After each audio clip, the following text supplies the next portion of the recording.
welcome to my very first ever YouTube video. This has certainly not been my first attempt at making this video, but it may be the last. I'm not joking, I've tried to record this video so many times and something has just gone wrong every time, so let's pray, please, for me, that this one goes well.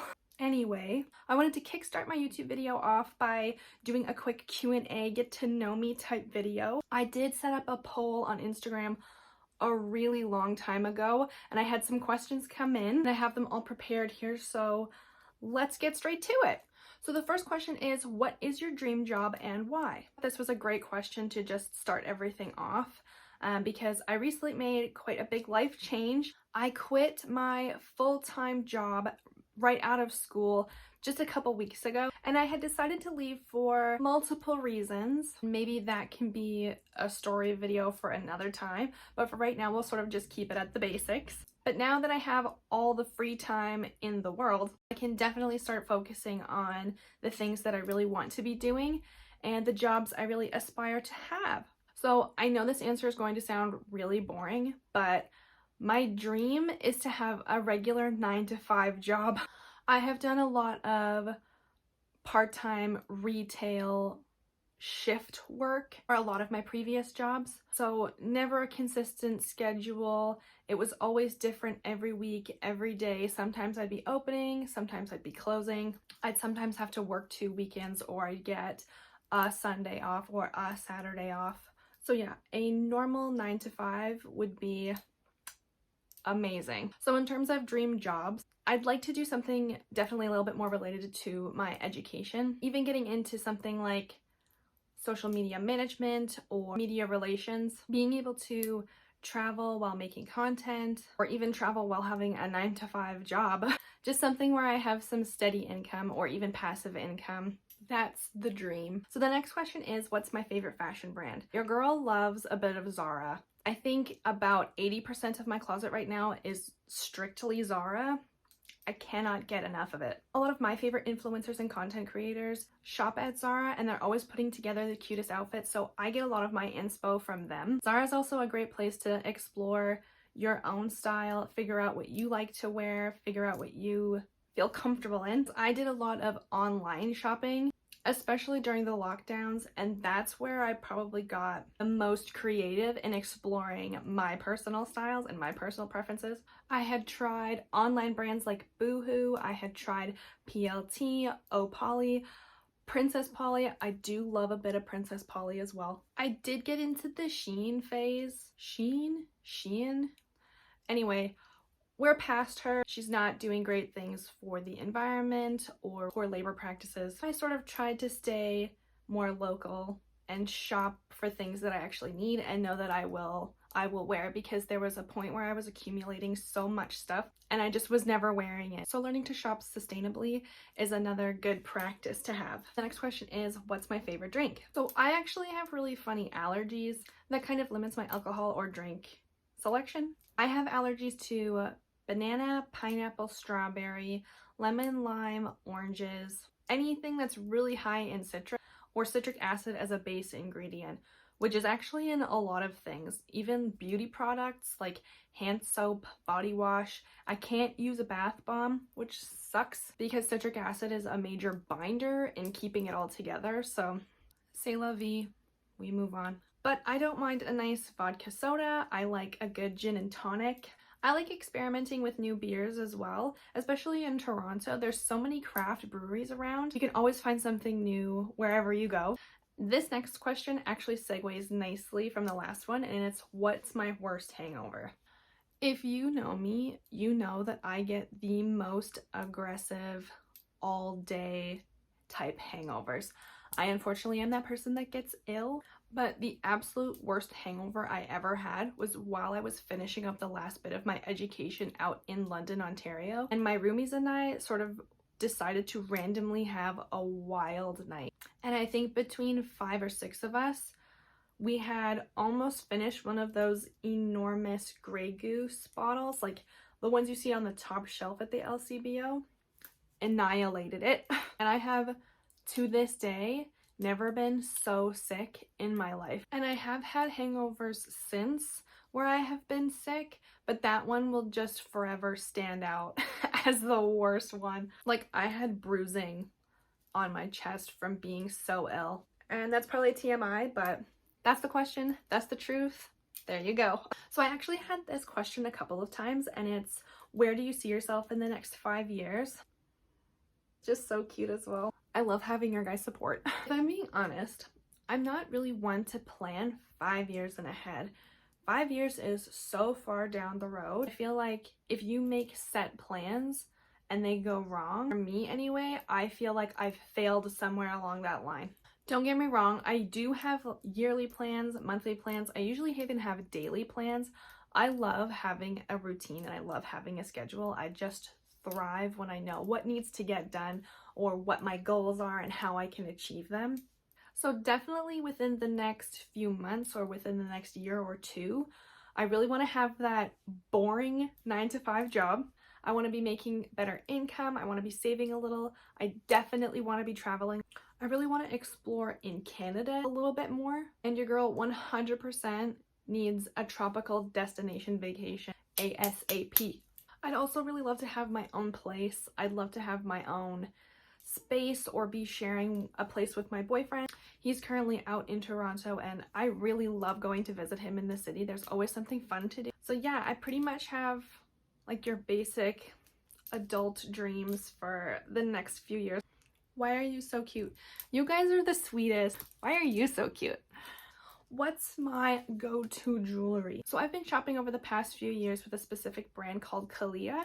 She's based out in Toronto and Mississauga, and she just sells the cutest pieces. Actually pretty much decked out in her jewelry. I'm repping hardcore, but her pieces are gold-plated, hypoallergenic, they're affordable, they're stylish, they don't tarnish. I wear my rings just about every single day. Even with my previous job where I was handling money, usually quite dusty, I was picking things up, handling a lot of clothing, and I never found any damage to anything that I wore. So I might even link her Instagram down in the description if you guys want to check her out, which I highly recommend you do, especially if you love the like chunky gold experience the way I do.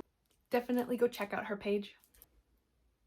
Again, my birthday was like 3 weeks ago when I had first asked you guys to ask me these questions, but thanks, boo.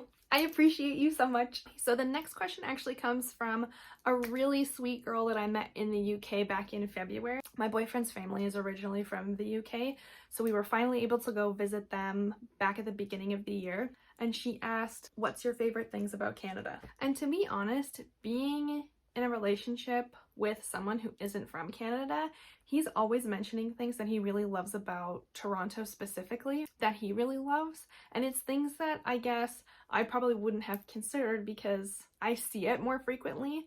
But we had gone to a pop-up event over this past weekend, and as we were walking to this event, he was saying that he really likes how every couple blocks there's a new community or a new area. And it's so true. Even downtown, you could be right downtown, and then you can come into like a smaller sort of shop boutique area with interesting restaurants and new places to try new food. You'll never run out of things to do in Toronto. And beyond Toronto, you can plan little day trips or little weekend trips to new and exciting places as well, like Tobermory, which I haven't been, but I'm hoping this summer I can try and get out to Tobermory because it looks beautiful.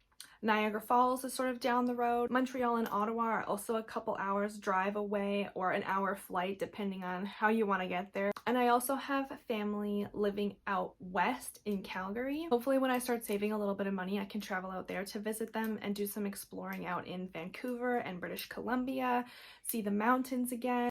I'd love to get into Jasper or Canmore because they both look like the most naturally beautiful places. And I think if I did some more exploring in Canada as well, I'd probably come up with a much bigger list of the things I love about this country. So girl, definitely come out and visit. So I'm sort of going to combine the next two questions, and it's what's my signature style and my go-to piece of clothing. So I can safely say I don't actually have one singular go-to piece of clothing. And like I was sort of speaking a bit before, it's taken me a while to fine-tune my own style. I'm currently really settling into like the comfy chic look. So I like the trouser look, I like a nice neutral or single color crop top, mom jeans, the running shoes. I love me an oversized blazer. I don't mind experimenting with dresses and skirts here and there, but anything really frilly or poofy is not quite my style. And last year, I swear my goal was to look like a legitimate flower, but it just kind of wasn't the right style for me. And now that it's summertime, which is my favorite season, usually my go-tos are the skirts or the skirts. I like a pop of color, like a nice chunky sandal or platform shoe. And then winter is when you can really get into the layering and the chunky sweaters and the lovely coats. If you can't tell, I love fashion. I can't wait to explore my style and my fashion more as the seasons roll on. Favorite clothing stores. So this one ties nicely in with the last question as well. When I go to an actual mall, I pretty much hit up the same 2 or 3 places every time. I'm a pretty basic shopper. So it's Zara, as we all know, H&M, I don't mind a bit of Aritzia. Sometimes I'll go into Garage. When I go shopping as well, I kind of have like a specific piece in mind that I'm looking for, which makes the trip way easier because I could spend days. Even leave me alone for days in Zara and I would be perfectly happy. I really like this next question actually because it's the only type of this question that I got. Would you rather never be able to travel abroad or never eat foreign food? And giving it some thought, I have some questions for this question.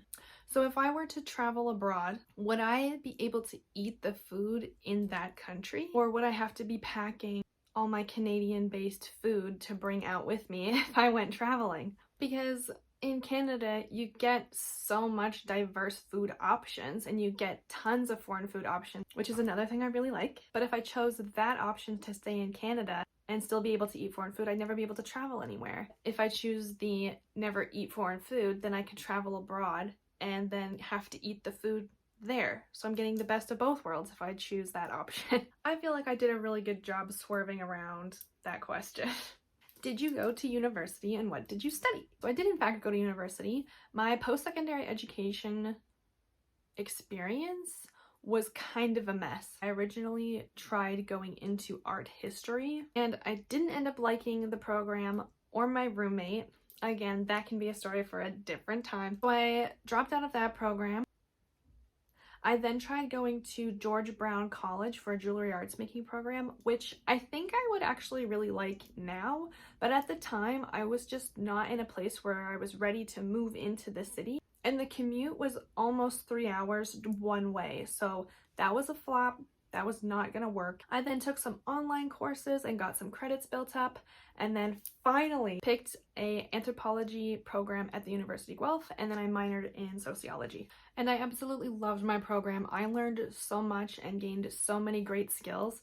The only problem with that program was trying to find a full-time job after. I could have continued on into a master's degree or done a PhD, but with the sheer amount of struggle that was my education experience, I was kind of ready to just find a job. So I worked in a dental office for a little bit, and during that experience decided it might be better for me to get a business certification. So I did my HR management certificate program. It's always a mouthful. So your girl is well educated and needs a job, please. All right, lovely. So my very last question is, why did I choose to start a YouTube channel? And this is a great way to end the video. I sort of started really working on my Instagram page about 2 or 3 years ago during the lockdowns. And it's just something that I picked up really quickly. It's something that I really enjoyed doing. And I've slowly been experimenting with other social media platforms as well, like TikTok, now YouTube, and some of my absolute favorite influencers and YouTubers. A lot of them are based out in the UK. Watching them do their hauls and their weekly vlogging and going on trips and making content on their vacations, it just looked like a bit of fun. It just looked like something that I really wanted to try. So here I am, making a go of it. Okay, girlies, so I think that's going to do it for me today. I'll wrap this video up here. Thank you so much to everyone who was able to ask me a question on Instagram. I'll probably do a couple more of these down the road. I'd also love to do some vlogging, some fashion hauls. Have to wait for a bit of income for those. So yeah, stay tuned and I'll see you guys in my next video. Bye.